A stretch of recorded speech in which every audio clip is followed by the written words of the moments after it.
নমস্কার। আজ আবার চলে এসেছি একটা নতুন রেসিপি নিয়ে। সামনেই হোলি, তাই এই কালারফুল ডিশটা অতি অবশ্যই ঘরে বানিয়ে ফেলুন। নাম হচ্ছে আলু টিক্কি চাট। দুর্দান্ত খেতে হয়। কিভাবে করেছি সেটাই এবার বলে দিচ্ছি আপনাদের। চলুন দেখে নিই।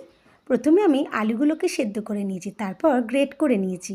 স্বাদ মতন নুন দিয়েছি, আর এর মধ্যে পরিমাণ মতন ময়দা দিয়েছি, আর সম পরিমাণে কর্নফ্লাওয়ার দিয়েছি। বেশি কিন্তু দেওয়া যাবে না, 2 চামচ কর্নফ্লাওয়ার দিলে 2 চামচ ময়দা দিতে হবে। এই দেখুন, আমি ভালো করে মেখে আমি টিক্কির আকারে গড়ে নিয়েছি, আর টিক্কিগুলোকে ডিপ ফ্রাই করছি। এ দেখুন, ভালো করে আমি ফ্রাই করে নিচ্ছি, একদম লাল লাল করে।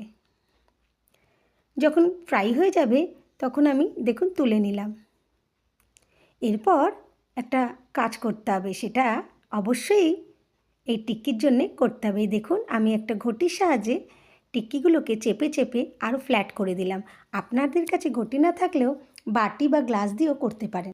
আবার একবার ফ্রাই করে নিচ্ছি, ডাবল ফ্রাই বলে। এই দেখুন, প্রথমে টিক্কি ভেজে আবার ফ্ল্যাট করে আবার আমি ফ্রাই করে নিচ্ছি, একদম ক্রিস্পি করে ফ্রাই করে নিচ্ছি। ব্যাস, আলু টিক্কার চাটের জন্যে রেডি হয়ে গেছে। এবারে গাঢ় দইয়ের মধ্যে আমি দিয়ে দিলাম অল্প পরিমাণে চিনি, আর দিলাম স্বাদ মতো নুন। এবার দইটাকে ভালো করে ফেটিয়ে নিতে হবে। এই দেখুন, ঠিক এইভাবে। এরপর সাজানোর পালা। আলু টিক্কিগুলোকে হাতের সাহায্যে আমি ভেঙে নিলাম। এই দেখুন, এরপর ওপর থেকে মিষ্টি দইটা ছড়িয়ে দিলাম।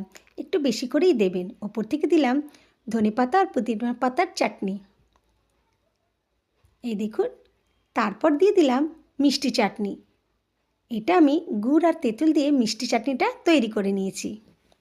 ওপর থেকে অবশ্যই দেবেন। একটু বেশি পরিমাণে দিলেও ক্ষতি নেই, খেতে কিন্তু খুব ভালো হয়।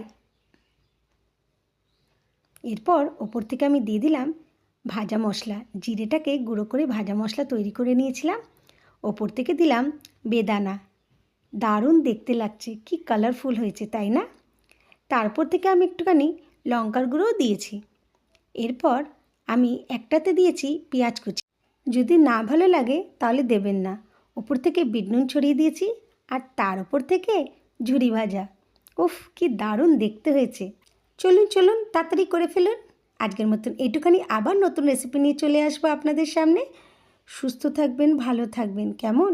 টাটা।